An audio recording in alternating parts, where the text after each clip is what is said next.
The Rise and Fall of Rachel Hollis, the culty version, part 1. I've been researching Rachel Hollis and all of the Hillsong stuff going on at the same time. So I've been quite emotional today, so this should be interesting. And really quickly, I want to mention that a lot of people have covered Rachel Hollis in detail. I'm going to name several of them throughout this series. They've done such a good job, but I felt like I had some other thoughts and things to add just from a culty perspective and what she does that's similar to cult leaders and kind of the connections she has with this kind of Pentecostal megachurch movement that's also happening. There's a lot of overlap with the Hillsong series, and I'm going to post that one right after this one, so you'll see. It'll all start making sense. Several people have told me leading up to this series that they never quite got Rachel Hollis, never understood the appeal. So who is Rachel, and how did she kind of skyrocket to fame so quickly? Rachel is an entrepreneur. She's been a lot of things, and she is most well known for being kind of a women's empowerment self-help guru. She's written books. She had a podcast, one with her husband. She held women's conferences. She does the whole thing. Growing up, Rachel was actually the daughter of a Pentecostal preacher, and she's admitted to this. She said this before, but she uses a lot of the Pentecostal preaching style in her speaking and in the events that she does. She had a pretty traumatic childhood, according to her. I'm not going to go into it. You can Google it. Lots of other people have covered it. But she wanted to get out of her house as soon as she could. And when she was, I believe, 18 years old or 18 or 19 years old, she got a job at Miramax where she met her then boyfriend, then he was her husband, now her ex-husband, Dave Hollis. She talks about meeting her husband in her book that went viral, Girl Washed Her Face, which we'll talk about. And that was quite a disturbing story in itself, and we will talk about that a little bit more in a later part. Dave was held pretty high management positions in some media and management companies, and then eventually got a job as a Disney executive.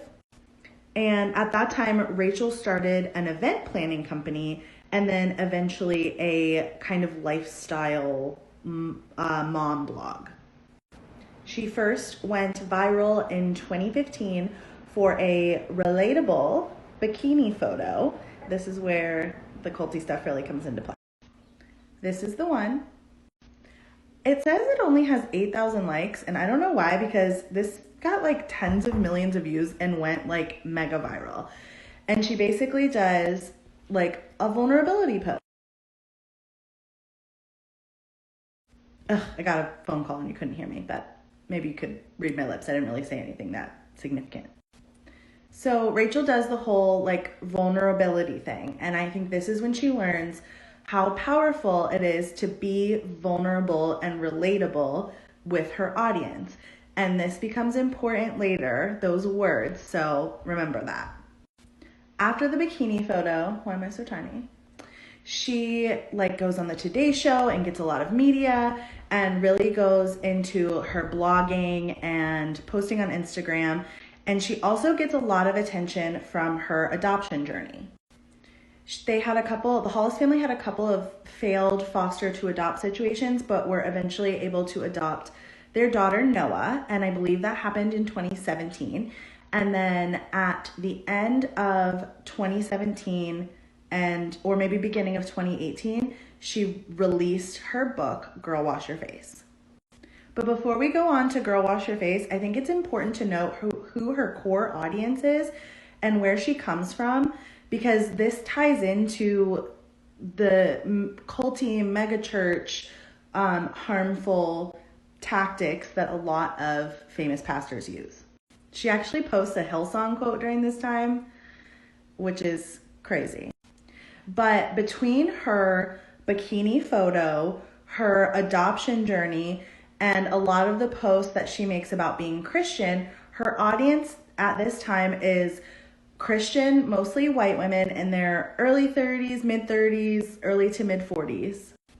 And this demographic, including Rachel and I mean, I was this person at one point. I was in my early 20s, not really mom, but anyway, this demographic is used to the very like preachery style, in your face, very charismatic style of motivation that's about you being responsible for and and in control of your own life, but in a very like forceful, borderline shaming way. Not borderline. This stuff, like, it gets very shamey and leaves no room for nuance. So like I said, the tradition that Rachel comes from and the demographic of women that were following her leading up to Girl Wash Your Face were very used to this Christian, preachy, megachurch, motivational, in your face style of self-help, where the message is like very much you are in control, you are at cause, you need to work harder. This was like peak hustle culture. And a lot of what Rachel started doing after she realized how well vulnerability worked was she started moving into away from just blogging and lifestyle sharing into the self-help space, which she says is what she always wanted to do. So she writes Girl Wash Your Face, and it releases in 2018, and the book absolutely blows up. I actually listened to an interview Rachel did recently where she talks about how her fan base really took hold of this book and ran with it, and that's why it blew up so much, and she wasn't expecting to, and it took months to take off. But what she didn't say in this interview, which Rachel does all the time, this is part of, we're really getting into the problematic and culty side. This is part of why she's problematic. She skips over things and leaves things out of nuanced conversations that are very important to the conversation and to take note of. But in 2018, Rachel and Dave self-produced a documentary about her and her conferences and her self-help stuff that was released in theaters.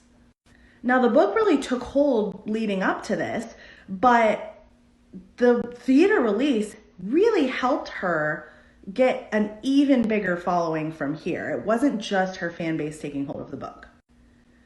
But it was really popular, and there's a large group of people that found this kind of hype style, hardcore hustle culture motivation really helpful. I read the book in 2018 because I remember it being everywhere, and I remember my mom taking me to go watch the documentary in theaters because a bunch of her business ladies made her watch it. And my best friend had bought it on her Kindle, and I read it from her Kindle, and I asked her what we thought of it to begin with because I couldn't remember. All I could remember is that I didn't finish it. And she was talking about how it was just a lot of fluff. It felt very like MLM hype girl fluff, but there wasn't a lot of like substance or action to it. So basically, Rachel Hollis was really good at marketing and wanted to be seen as successful and as someone who was helping other women become successful too. But she was taking, and this is very problematic and culty in the coaching industry, she was taking her singular experiences and turning it into fluffy, universal advice that she claimed would work for everyone. And that's just not how life works. But if you're good at marketing, it looks good and it sounds good, and she's hyping you up and she's saying, you can do it too, you can be just like me. She really played up a rags to riches story that she worked hard and hustled and had, nothing and built from the ground up without ever acknowledging that her husband was a Disney executive and she had a pretty good salary of his supporting her family, and he had great connections that helped her be able to do a lot of these things. I know a lot of coaches in the coaching industry that have built from the ground up, and none of them had the connections, resources, or ability to create a documentary about themselves and what they do. But Rachel really blew up, and 2019 was a really crazy, really busy year for her. It seemed like she was getting everything she wanted, but even in 2019, cracks were starting to show. I think one of the first scandals where other people really started talking about how Rachel was problematic, was talking about her plagiarism.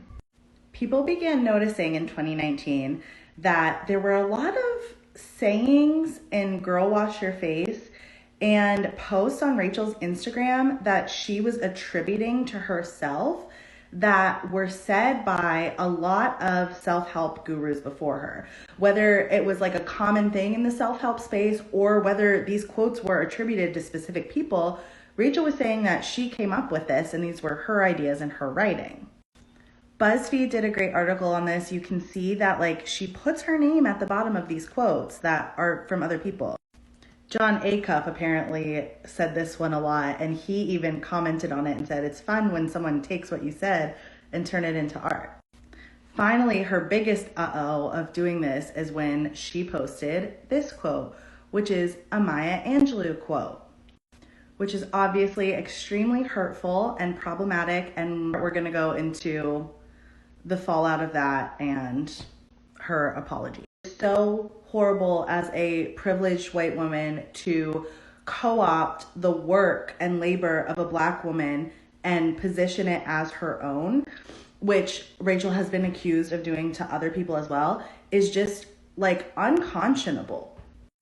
Many Black women lended their labor to explain to her why this is horrible and she absolutely deserves to be called out for it. And I took notice that when she deleted the post, which by the way had tons of comments of Black women lending their emotional labor to explain why this is hurtful, she deleted all of it and she issued a little heart with this apology where she says, I didn't know this happened. Someone on my team did it. I immediately deleted the post, but wanted to make sure I publicly apologized. She literally says, well, I didn't create the graphic. I am the leader of the team that did, so I accept full responsibility for their actions. And then she says, I heard once that the only real apology was one where you don't make an excuse, so I won't. I am deeply sorry, blah, blah, blah. The problem is she already made the excuse. She already claimed, I had no idea that this was posted. There are rumors, and I don't know if this was confirmed or not, that Rachel actually fired someone on her team for this. And I can't believe that she had the audacity to make an excuse and then say, I've heard that the best apology is one where you don't make an excuse, so I won't. Too little, too late, lady. In the Hillsong documentary that I just watched on Discovery Plus that I'll talk about later, someone said that a cult leader or cult tactic or narcissistic leader is always has a finger pointing outward because they can't hold up a mirror to the lies and the deception and all the shit that's going on here. And this is the first time we see Rachel do that, and it won't be the last. I also noticed when I caught wind of this, I started paying more attention to her, and I noticed that her authenticity and her vulnerability had changed a little bit.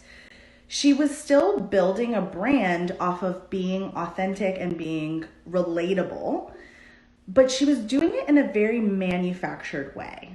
There's actually a good example of this in her book, in Girl Wash Your Face, and the Maintenance Phase podcast is actually where I first heard this and heard their take on it.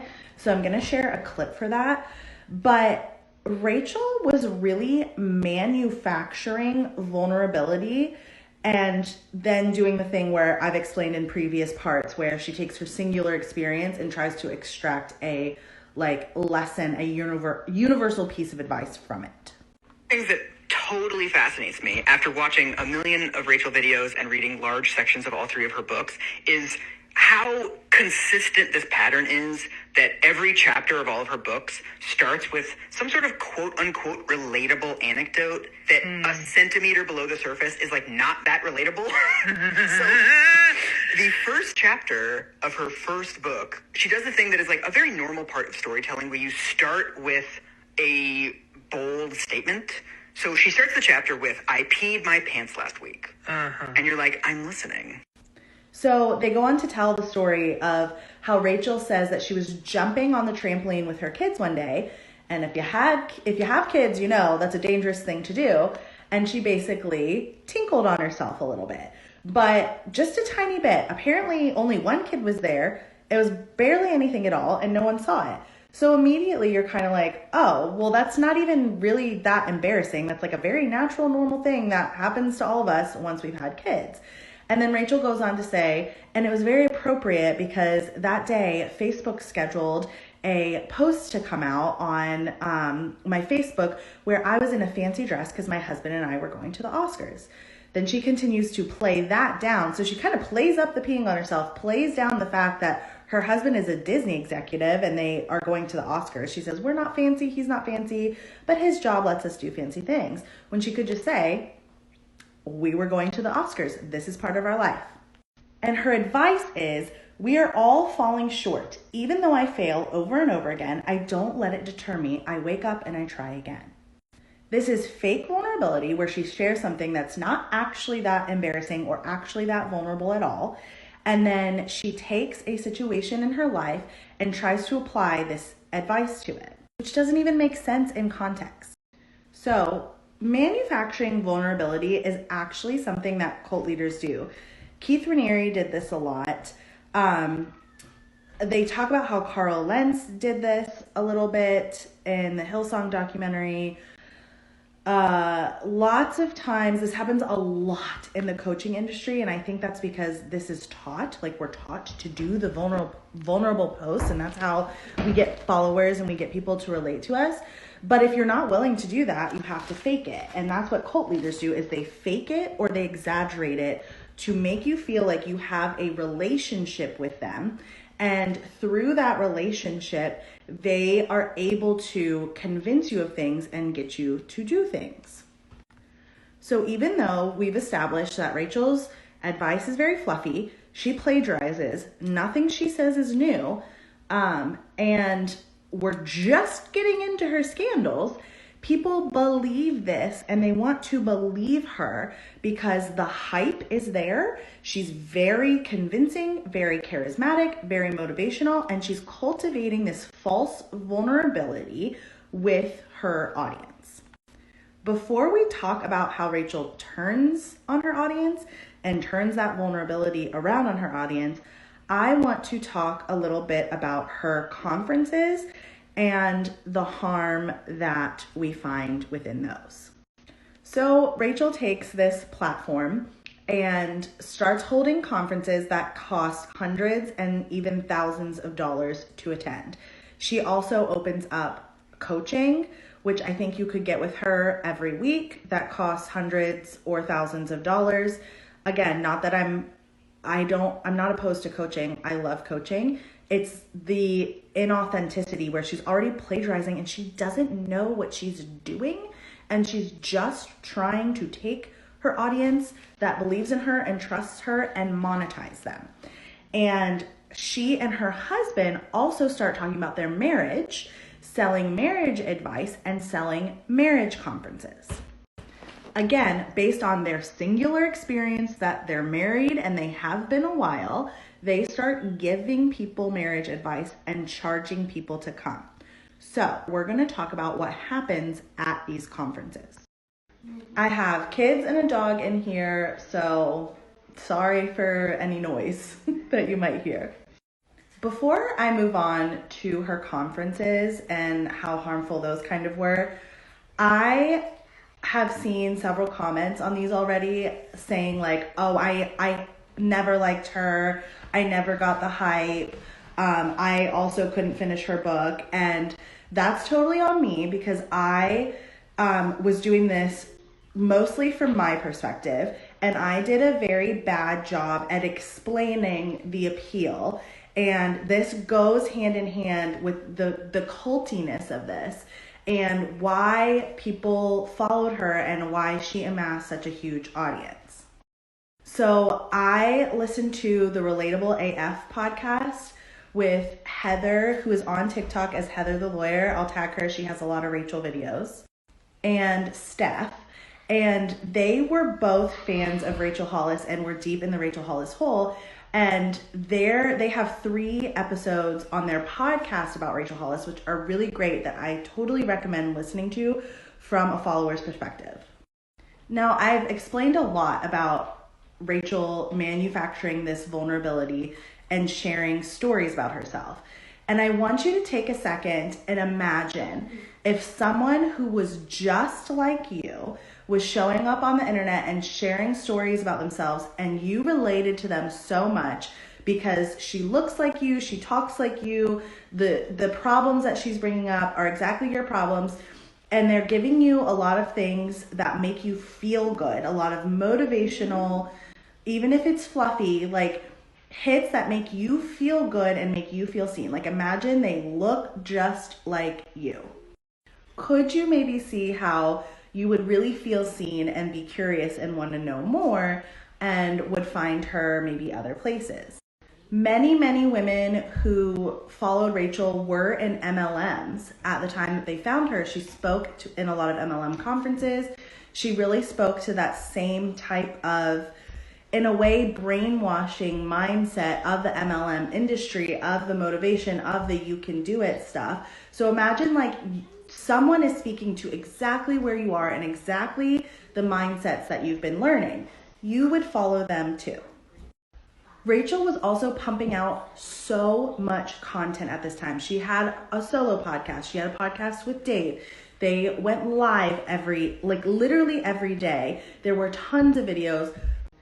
Cults use information control, where they feed you the information and the mindset of the cult belief system, and they tell you it's dangerous to look anywhere else or learn anything else. With Rachel, she didn't have to do that. She didn't have to tell you that it's dangerous to look anywhere else.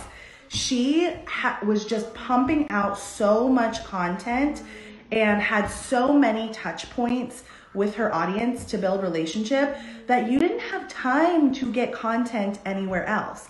If you related to her and you liked her and you started following her and you were getting these hits of fluffy motivation that made you feel good, there was information control happening because you just simply didn't have time to look anywhere else and you didn't need to. There was just so much. And I think that played a huge role in the cultiness of this and people following. Now imagine you're trying to do something, start a business, or you have a goal to reach, and you're just learning. You're trying to get information on how to do this. You see other people doing it, you know you can do it too, and you don't have a ton of confidence in your own abilities, whether that's just because you're new and you haven't done it yet, which is perfectly normal to not have a ton of confidence over something you don't have a lot of practice in, or whether you have self-esteem issues. Like I definitely did not believe in myself a lot or trust myself a lot when I got wrapped up into a lot of these things.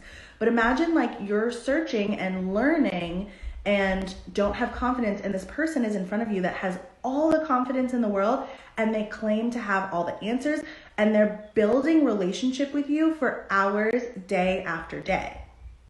This is what you're taught in marketing and business, is to build relationships with people. And it might be easy to see that there's nothing to it when you don't relate or you know the red flags, but it's hard when you do relate and you don't understand these things and you don't understand the red flags. The problem, in my opinion, is that Rachel wasn't actually trying to help people. She wanted to be liked. She wanted to be seen as having answers, and she put herself and her brand and her money above her audience and the people that she was claiming to help. She wasn't listening when there were problems.